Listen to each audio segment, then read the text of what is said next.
Hi there. Welcome back to the Science House Express Chat.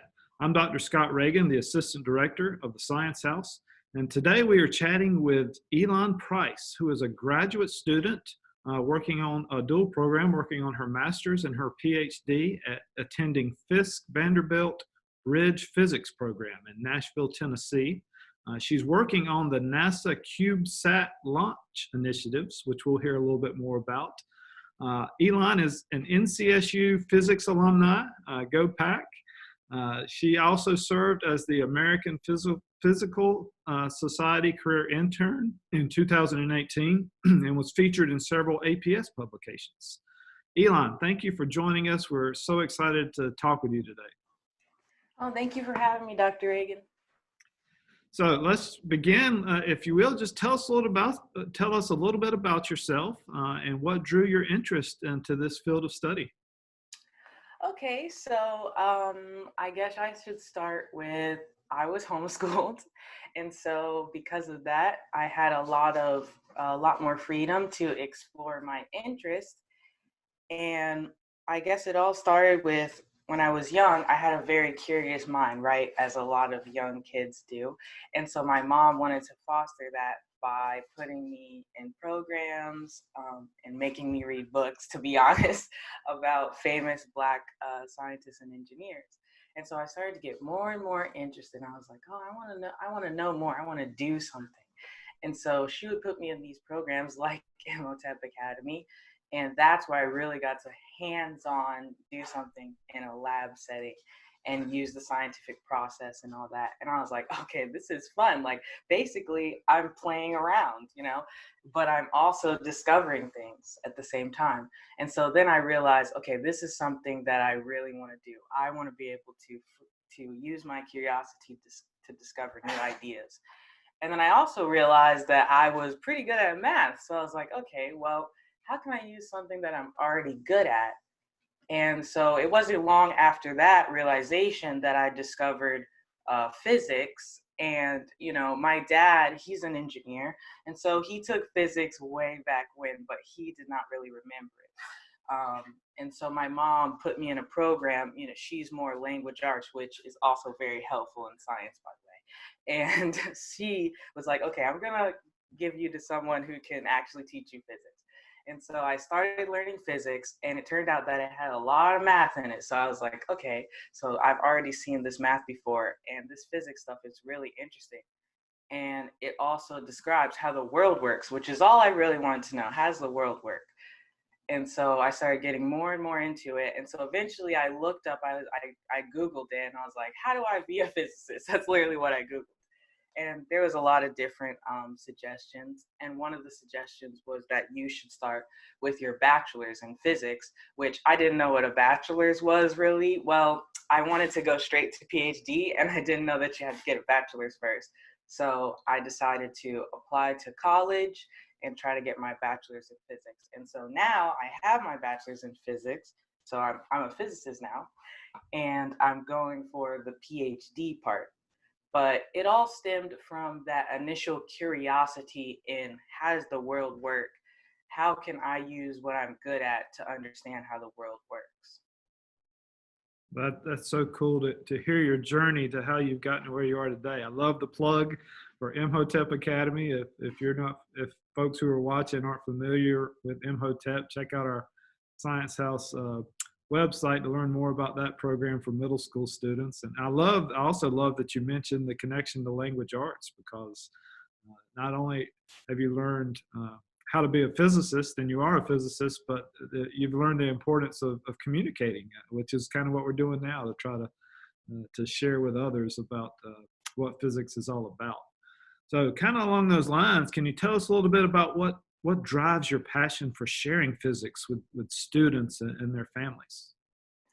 Okay, so I think the main thing that drives my passion is that based on what I just said, it was a very I had to Google it. I had to have the motivation to seek out what is a physicist? How do I be a physicist? But a lot of people, they don't even know what a physicist is. they hear that word and they're like, okay. And actually, I play a lot of video games, and my gamer tag is Lala the physicist. Lala is my nickname. And every time I play a game, they're like, a physicist. So like, and a lot of people aren't even sure what a physicist does. So I want to at least give that knowledge to people or young Black youth at a younger age, so that they can see, okay, this is what a physicist does. This is what a physicist is. This is what I could do if I wanted to be a physicist. And at least they have that option to choose whether or not it's something that they're interested in. So I'm also, trying to promote diversity in physics, because right now, it's not very diverse. I was one of two Black people in my class that graduated. And so I want to promote it, because I think the biggest thing is you have to see yourself in that field. And I hope that when people see me, young Black girls see me, that they see themselves in that field and they think that this is an option for me. Maybe I should pursue it. So I work a lot on that. It's one of my biggest things besides actually doing science. No, that's great. And that's why we love that you're joining us for this interview today, because we want all kids to see, that they can be a physicist too if they want to. Kind of a follow-up question to that one.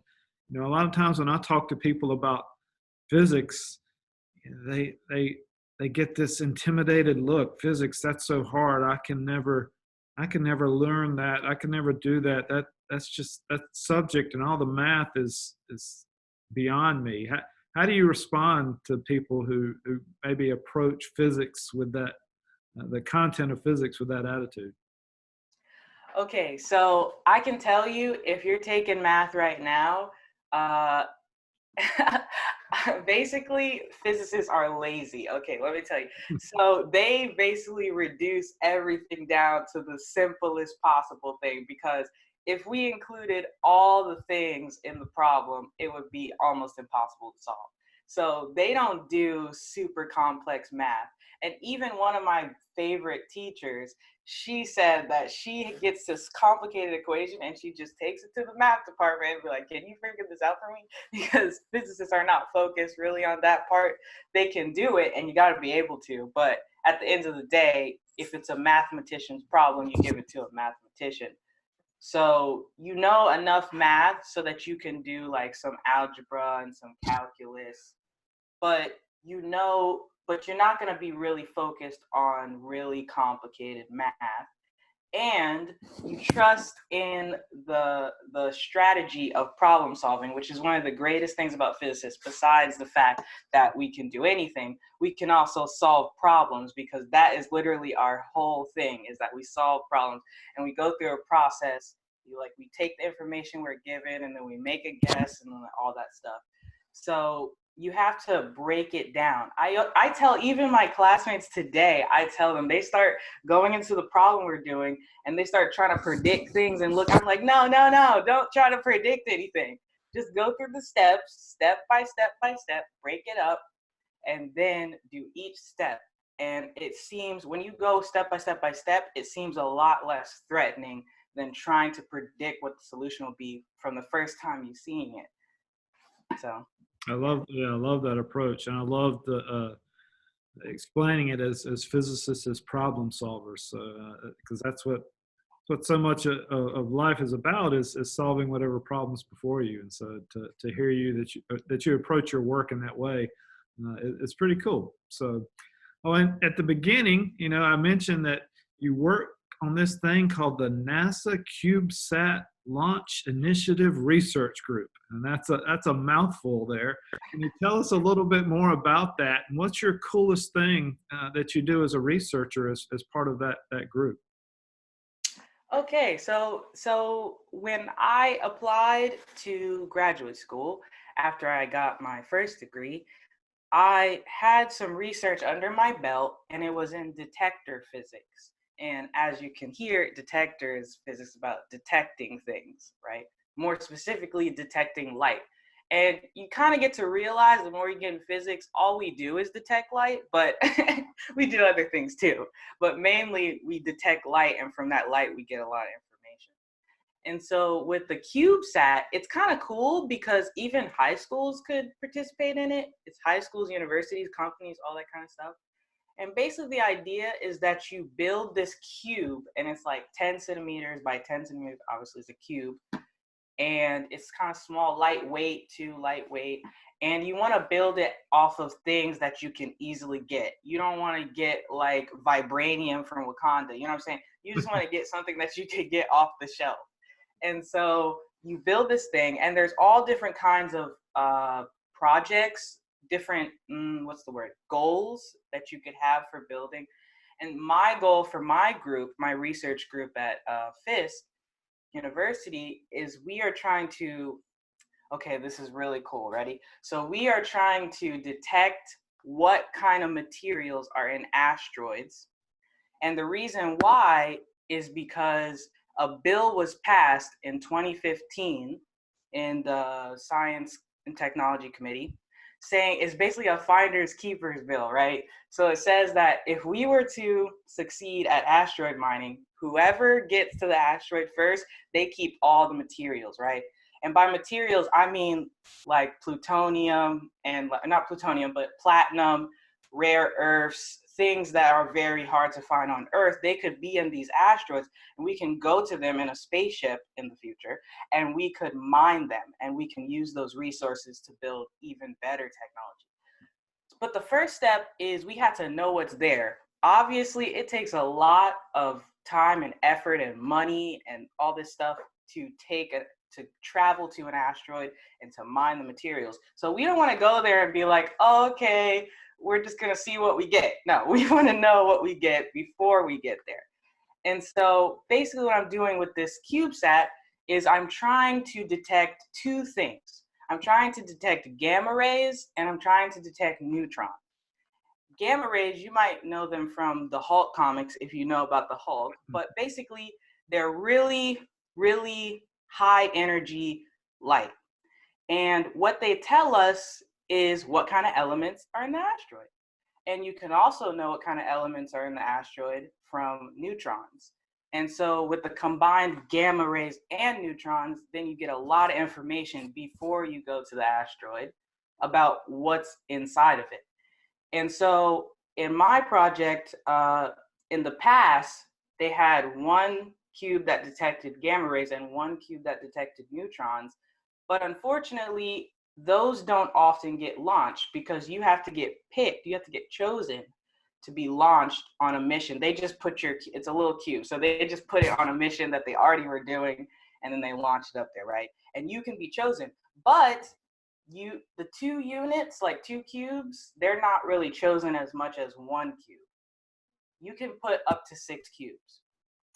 But so what I'm trying to do in my current research is I'm trying to combine gamma and neutron into one cube. And I'm doing that by finding another crystal, because I use a crystal material that detects the gamma rays and the neutrons. I'm trying to find a crystal that can detect them both. And that's my biggest challenge right now. So we'll see how it goes. Your work sounds fascinating, and if anybody has the misconception that doing physics is boring, your description is the opposite of that. I mean, from asteroid mining to trying to find the right crystal to develop the right cube that can go up in space, that's really exciting work. Definitely not boring. So can you tell us a little bit about what's the biggest challenge you face in your research? Okay, so right now, the biggest challenge that I'm facing is, can this work? Like that's the biggest challenge, because it's all fine and dandy to make a theory about something, to make a hypothesis, because that's what scientists do, about something based on what you already know, but you don't know until you try. And so basically I have to try and build this cube, and I have to see if it detects gamma rays. Now for the gamma rays, we can test that. We have radioactive sources here on Earth that we can test gamma rays, like cobalt 60 is one radioactive source that you can test. And neutrons, that might be a challenge actually, because neutrons, you have to have a neutron beam and it's not lit up like you think. It's not like a flashlight beam. It's just like an invisible beam. But it's a little bit hard to produce, and we don't have a neutron beam at Fisk University. So we'd have to send it somewhere. So that might be a whole thing, to find a neutron beam. But once it's tested, and then the next biggest challenge is, of course, this is not going to be on Earth. This is going to be in space, meaning I can't plug a long cord and control it from my computer on Earth. That would be crazy. So I had to make it wireless. And so I'm actually going to put something like a Raspberry Pi in there so that I could connect it to maybe my phone. Maybe not my phone. That would be way too awesome. Okay, I connect it to a computer, and then I'd be able to control it from here on Earth. That's so cool that you're using technology like Raspberry Pi, because that's some of the technology we've even used with K-12 students. So to know that others are using that's pretty neat. Is there something you wish people knew about being a physics researcher that maybe they don't know? Okay, so I will. So I have this teacher, and he just finished this. We just finished this class with him, and one thing he said one day that was really funny is that butter is the secret to the universe. I just thought I'd share that with you guys. I don't know what it means. And then the other thing he said is that you can't learn the things that you learn to work your lab properly, or to do research in a lab. It's kind of like you learn it while you're doing it. It's not something that you could really read in a book. So it's really important that you get like experience using the scientific method in a lab, learning how to work in a lab to keep good notes and all that stuff from early on, so you can get used to it. A lot of my colleagues, they either didn't do research in undergraduate college, or they're doing it for the first time. They didn't do Imhotep or something like that, you know? And so it's really important that you get experience working in a lab, because it's really something that you learn when you're working in a lab. Of course, you have somebody to guide you that already knows how to work in a lab, but it's better if you get accustomed to the process, because then you don't have to worry about how do I work in a lab. You can worry about, I want to do the science instead of, the really cool stuff, instead of, lab procedures and things like that. There's always going to be a little bit of training that you have to do just so that everybody else can feel comfortable with you being in the lab. But it's good to have that experience early on, so it doesn't come as a foreign thing by the time you get to do really cool stuff. Cool. So I'll definitely remember now, butter is the key to the universe. Everything is better with butter. I agree with that.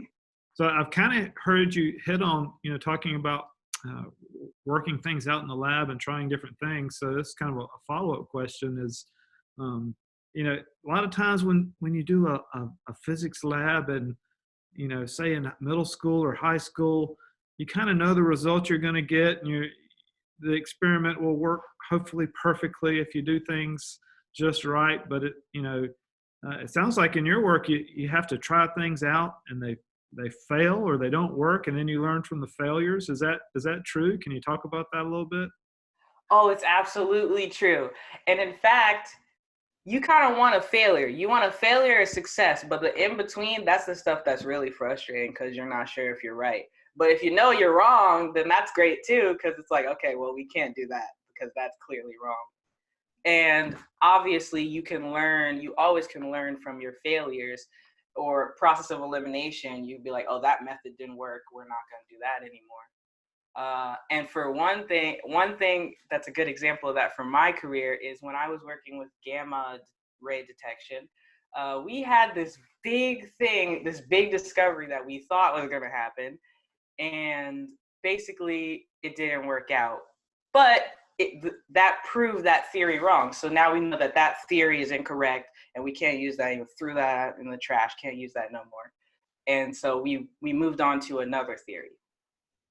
Yeah, that's so important in science. So it's good to hear you emphasize that. Learning from those mistakes, they're just as valuable sometimes. So you've mentioned light and your work with light several times, and that's kind of our theme of our Science House Express this week, is looking at the physics of light, and we've provided some resources and activities for kids to look at. Can you tell from your perspective what makes light so exciting and more relevant to your research in your world? You've touched on that, but maybe talk about that a little bit more. Okay, so basically, for everything that you want to detect, specifically when you're detecting things from outer space and stuff like that, it has to light has to interact with it for you to be able to detect it. And the whole way that we detect things is because light comes from somewhere in the universe and it interacts with, say, the dirt on the asteroid, and it produces a reaction because dirt is just atoms too, right? So it produces a reaction with the atoms in the dirt, and from that reaction, we can tell what is happening. And the reason we can tell is because there's specific energies that for certain reactions. Like, for example, if something decays, it's going to give off a specific energy, and we can detect it with our instruments. But all that really happens is the crystal that I was talking about. The crystal is called a scintillator. And what that means is that when light hits it, it also produces a reaction. It's all interactions with light. That's all it is. And so we can measure that interaction, and we know, like, if it has this energy, it's cobalt. Or if it has this energy, it's sodium or something like that. And so that's mainly what I do in my work. But also, we produce light. Like I mentioned, the neutron beam, also which is all neutrons. We also have proton beam, which is all protons. And we also have accelerators where we give energy to the light particles, and they accelerate and they accelerate and accelerate. And we study what happens when they crash into each other and all this explosion. I'm making it a little more exciting than it really is, because once again, these are tiny particles. And actually, if you watch this documentary, Particle Fever, it might still be on Netflix. Anyway, it was so funny to me because everybody got so excited when this thing did a little tiny beep, because that's how they knew that it was working. And so they're like, oh my gosh, and they're crying, and they called their moms, and they're like, oh my God, it beeped, it works. Like, but it is exciting because we're doing things that have never been done, and we're understanding more and more about the universe every day. That sounds very cool. So you know, one of the things we try to do here at the Science House is encourage everybody who has an interest to go into a STEM field. And specifically, we definitely need more girls. We definitely want more African Americans to go and pursue STEM degrees. Do you have advice maybe that you'd like to give young girls or African Americans, or to go into your field of science, into physics, or really any area of STEM that they might wish to pursue? Okay, so I think my biggest advice, and this was a big learning lesson for me, because when I got in there, first of all, I already knew, my parents told me, you might be the only one, you know? And so I just was like, all right, cool. I'm just going to push through this. Nobody's going to knock me down. I'm just going to power through. But then I started to realize, like, you need a community. Okay, you can power through, and it's good to be driven and self-motivated, but it's also good to, what's the word, connect with people that are in your similar situation, right?